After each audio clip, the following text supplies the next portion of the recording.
রাজধানীর শাহজাদপুরে একটি আবাসিক হোটেলে অগ্নিকাণ্ডের ঘটনা ঘটেছে। এই ঘটনায় 4 জন নিহত হয়েছেন বলে নিশ্চিত করেছে ফায়ার সার্ভিস।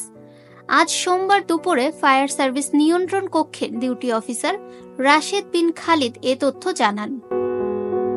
ফায়ার সার্ভিস সূত্রে জানা গেছে, আজ সোমবার দুপুর 12টার দিকে শাহজাদপুরের ভাটারা এলাকায় সৌদিয়া নামের একটি আবাসিক হোটেলে আগুন লাগার খবর পায় তারা।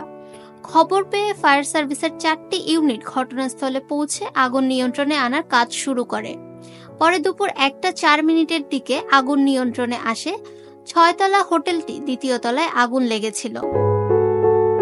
এই ঘটনায় আগুন নিয়ন্ত্রণে আসার পর ওই আবাসিক হোটেল থেকে 4 জনের মরদেহ উদ্ধার করা হয়।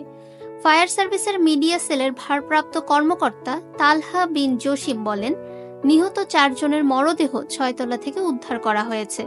এর মধ্যে 1 জনের মরদেহ বাথরুমের ভেতরে, 3 জনের মরদেহ সিঁড়ির গোড়া থেকে উদ্ধার করা হয়। এ সময় সিঁড়ির দরজা তালাবদ্ধ ছিল বলেও জানিয়েছে ফায়ার সার্ভিসের এই কর্মকর্তা। ফাহমিদা বিনতে আনোয়ার, নিরপেক্ষ নিউজ ডেস্ক, ঢাকা।